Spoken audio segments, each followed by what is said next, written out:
pag wala ka sa tamang pag-iisip, hindi ka makakagawa ng tamang desisyon. Kaya hindi dapat isinasantabi ang ganyang question.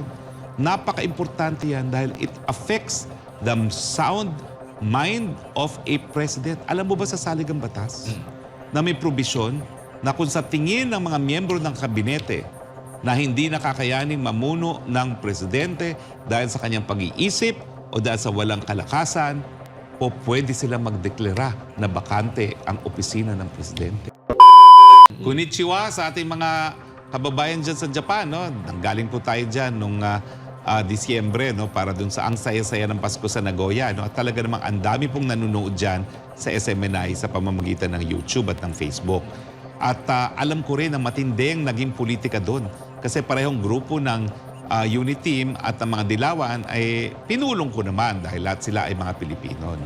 Pero ngayon, tapos ng eleksyon, lahat naman sila nagkakaisa na dapat itaguyod ang interes ng sambayanang Pilipino. No? Pero ramdam ko din yung kanilang disappointment na sana nga sumagot na ng diretso ang presidente kung totoo o hindi totoo ang paratang na siya ay drug addict. Kasi habang sinabi niya na resulta lang yan ng fentanyl, yan ay ad hominem ang tawag dyan eh. So hindi yan kasagutan eh. Pwede kang basahin yan na implied admission dahil hindi sinagot ang issue, no? So mas mabuti pa po, harapin na natin at tingin ko pinakamabuti, tanggapin na yung hamon na sabay sila magpa-drug test ng malaman kung talagang may epekto pa yung mga droga na di umano ay kinukuha nila pareho. Pero in fairness, iba kasi yung fentanyl eh. Sinabi naman ni Presidente, una, hindi niya sinikreto yan. Pangalawa, yan ay prescribed ng doktor. Ang pangatlo, legal pa rin. Pero yung tanong ngayon ni Presidente sa kanyang press briefing sa Davao na legal nga ang fentanyl, ang cocaine na hindi, sino nag-prescribe sa kanya o sino ang supplier niya. No? Dapat po ibigay ang kasagutan kasi nga po bagong karapatan, yung karapatan ng taong bayan sa impormasyon na makakaapekto sa kanilang pang-araw-araw na buhay. O sige, sabihin natin kung anong epekto ng cocaine. Bangag. Mr. President, nako, tinataboy na naman ang ating mga mangingisda sa ayungin.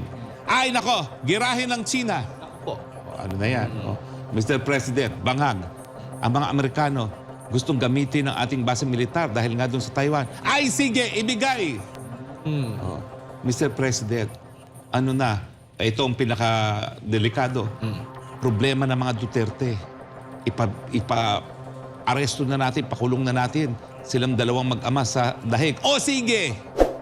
Kasi nga, wala sa isipan. Hindi ko alam kung yan nga ang nangyari, kaya nagkaroon ng ganyang mga desisyon. Pero posible. Kasi pag wala ka sa tamang pag-iisip, hindi ka makakagawa ng tamang desisyon. Kaya hindi dapat isinasantabi ang ganyang question. Napaka-importante yan dahil it affects the sound mind of a president. Alam mo ba sa saligang batas na may probisyon na kung sa tingin ng mga miyembro ng kabinete na hindi nakakayaning mamuno ng presidente dahil sa kanyang pag-iisip o dahil sa walang kalakasan, o pwede silang magdeklara na bakante ang opisina ng presidente.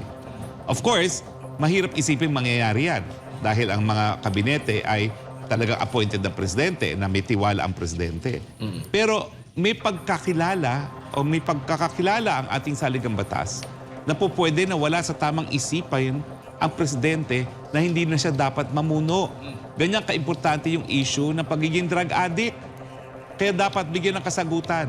At hindi lang kasagutan. Tingin ko ngayon, kinakailangan talaga yung drug test. Na dati ko nang sinasabi.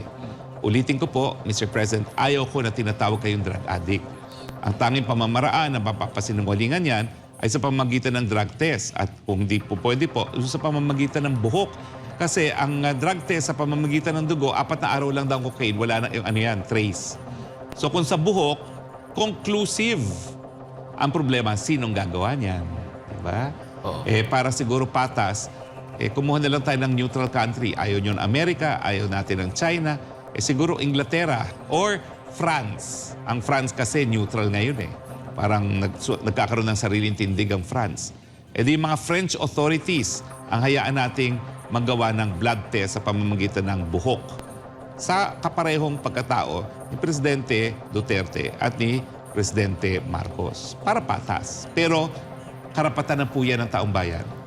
Makakalap ng impormasyon sa bagay na makakaapekto sa kanilang buhay at ang tamang pag-iisip po ng Presidente yan po yung makakaapekto sa araw-araw na buhay ng mga Pilipino. Tsaka yun yung binigyang din ni dating Pangulong Rodrigo Duterte, attorney, na dahil ang Pangulo natin ay public official, nasa sa kanya na yung burden na patunayan na itong mga akusasyon na ito ay pasinungalingan niya. Kasi nga, public official siya, ang nagtatanong ay ordinaryong tao na ngayon, no? At marami na rin mga tao, no? Sa mga netizen nagbabanggit, nagtatanong, ganyan. So kaiba ito pag private to private ang nag-aakusa, di ba, attorney? Na parang kung sino yung nag-aakusa, siya yung may, kumbaga siya yung nandun sa kanya yung burden of proof. At saka hindi po ito ordinaryo na burden of evidence.